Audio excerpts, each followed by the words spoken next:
Artoria found herself once more on the battlefield of Camlin, with Mordred's lifeless body beside her. She goes to the forest with the help of Sir Bedivere. She entrusted him with the task of returning Excalibur to the Lady of the Lake. Artoria leaned herself on a tree and peacefully passed away in the forest.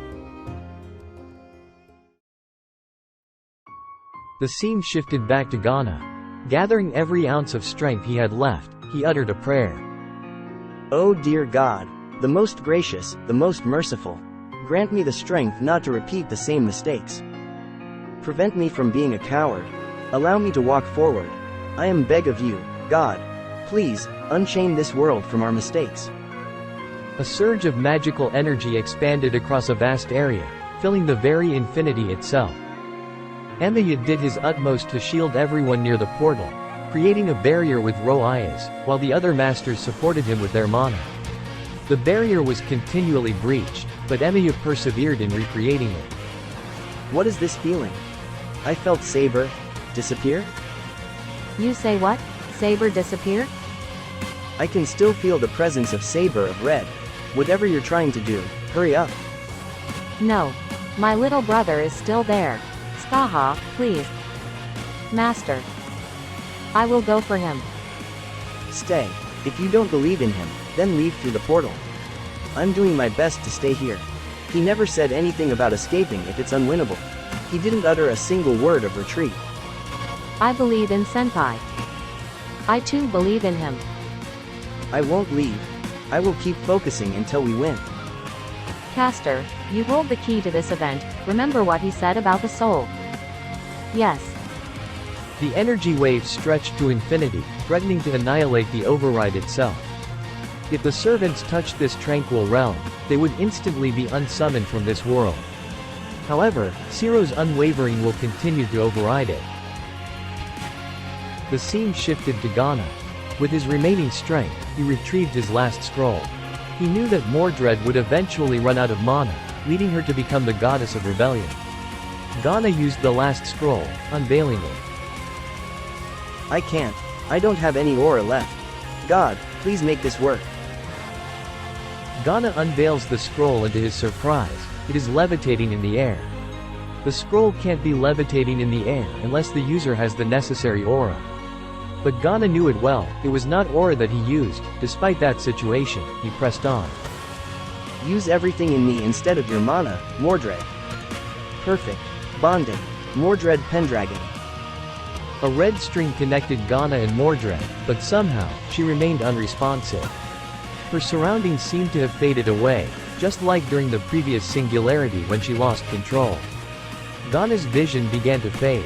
His sight dimmed as warm blood trickled from his eyes. Suddenly, someone who had been eagerly waiting for him sensed his presence, as if their fates were entwined again. Ghana? This connection, this bond, is his scroll somehow connected to me? My love? He is dying? No, this can't be. I must aid them. The scene returned to Emiya. The shield could no longer withstand the relentless energy blast from Mordred, even with the support of all the masters. This is it, huh? Medea gazed upon the unconscious Soichiro, who lay on her lap. Mr. Soichiro. I can't sustain this scroll any longer. It's getting too hard. Suddenly, a blonde girl in a kimono materialized before them, walking closer to Emiya. Ruler? But how? You are a servant? You are Mordred? Ruler class Mordred, Toxin poet. In the shadow of the fallen, a love once strong and true. Ghana, who selflessly gave his all, will in the past withdrew. I feel his pain, his love profound, for her, he truly yearns, through bonds of love and ancient scroll, to your call, I discern. With the help of Udex Dominus, I stand as your protector, to save you all from fate's cruel grasp. This is my solemn vector. Wait, Ghana is.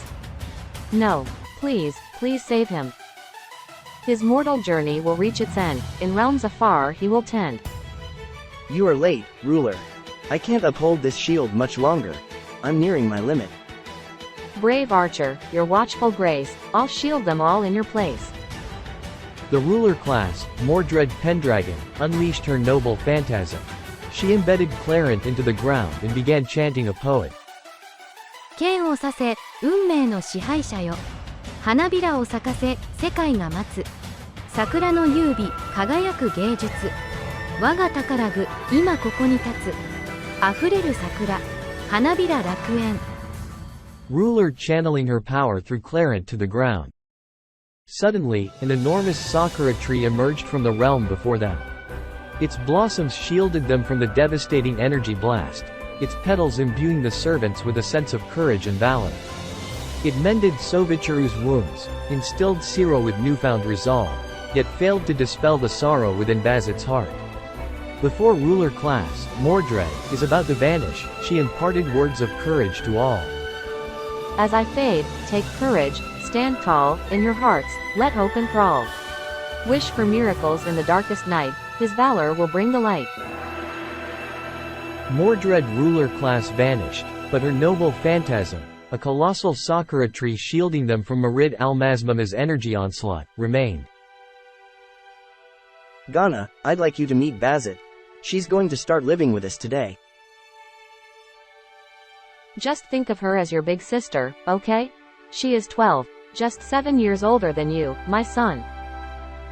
Was it? Big sister? 12? She looks like 20. No. I don't want a big sister. She'll just bully me. I am sorry, Bazit. My son is sometimes quite difficult to handle. It is okay, maybe my hair and the way I dress make me look older. Yes, Ghana? What is your full name? My name is Bazit Fraga McRemitz. Can I call you Big Sister Fraga?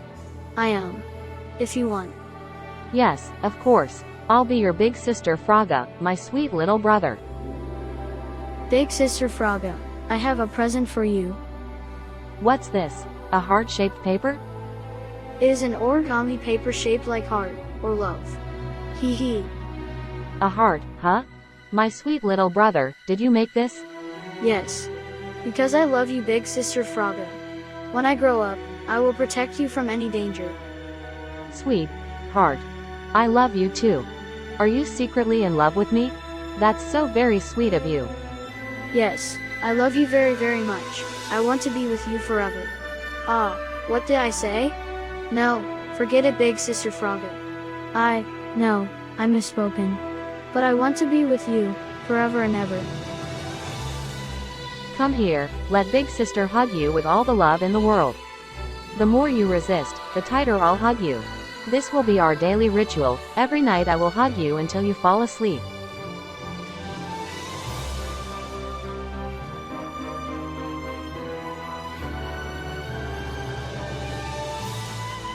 Big Sister Fraga, don't leave me.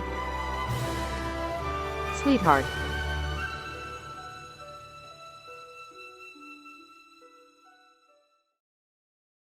Mordred was consumed and blinded by her rage, now finds clarity through the bond that ties her to Ghana, something Mordred didn't realize.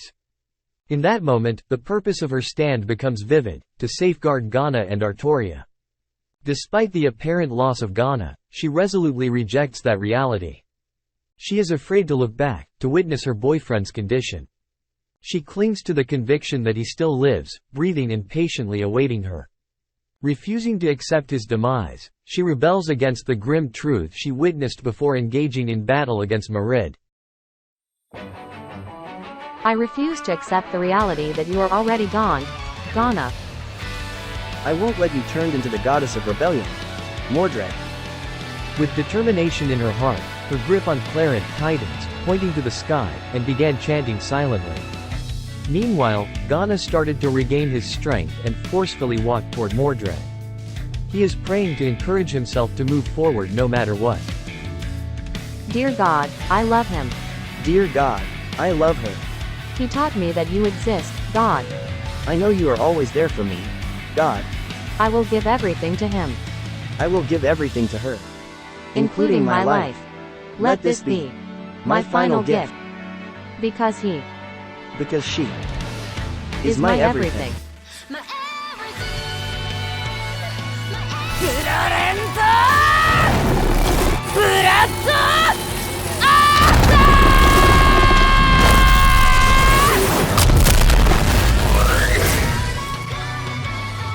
Massive crimson-red energy surged from Mordred's claret, towering over the Infinity Realm.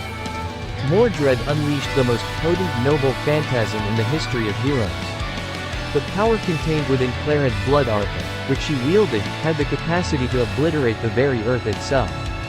This power wasn't born solely from hatred and rage but also from the deepest wellsprings of love deep within her.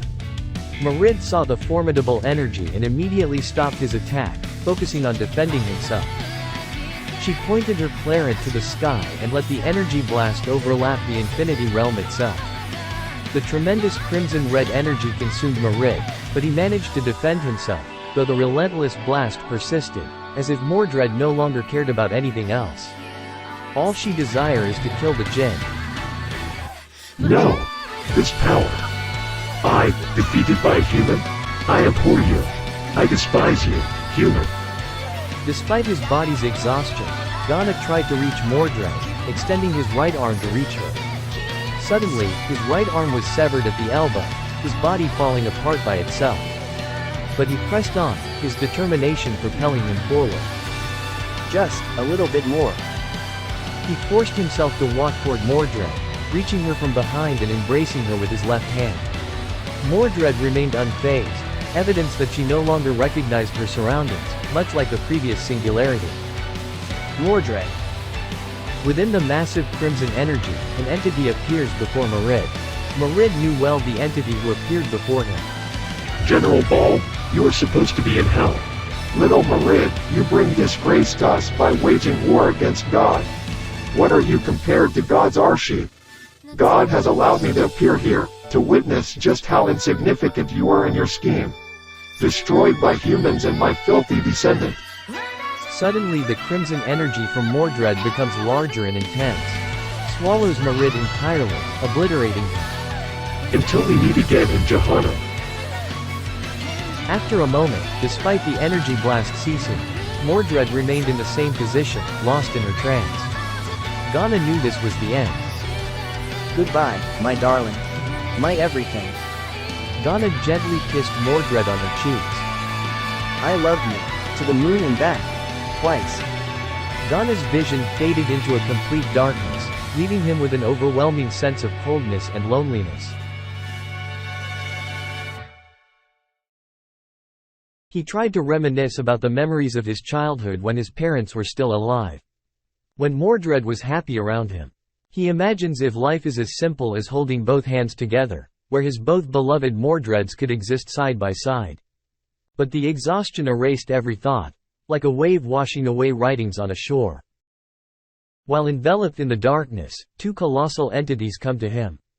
One shrouded in black, the other in blue. Speaking in tones that resonate directly into Ghana's consciousness. Ghana knows these are Angel Munkar and Angel Nakir. With this realization, Ghana comprehends that he has traversed a point of no return, he is already dead. The angel asked him questions but Ghana finds himself voiceless, uncertain whether his windpipe remains or functions in this spectral state. A sudden radiance materializes before him, a manifestation of the virtuous deeds he performed in the mortal realm. To his astonishment, these deeds respond to the angel's questions for him. This ethereal spectacle leaves Ghana in awe. Yet an unsettling truth emerges. From what he learned while living in the world, before Angel Munkar and Angel Nakir came to him, Angel Ruman would precede the arrival of these two angels. The absence of this angel fills Ghana with palpable fear. Ghana is clearly scared and afraid. Upon the completion of the deed's responses, the angels unveiled two doors. The first, a harrowing vision, is accompanied by the words, "Look at what your God has saved you from." Ghana perceives it as a manifestation of hell. Then the second door opened, adorned with beauty beyond imagination, is announced with the words, "Look at what your God has rewarded you with." Ghana interprets this as paradise. Abruptly, the angels close both doors and declare, "It is not your time. If you wish to be reunited with your beloveds, teach them how to answer our questions." In the blink of an eye, the sensation of being dragged into the deepest sea overwhelms Ghana. Struggling against an unseen force, he attempts to scream, and then, his eyes open. To his surprise, Ghana finds himself back in the realm of the Jinn. Where is everyone? Mordred? Big sister? Why am I in this Jinn realm again? Love? Ghana recognizes that voice belongs to Mordred. But the way Mordred calls him is the Mordred from his original world. Mordred? But why are you here? How?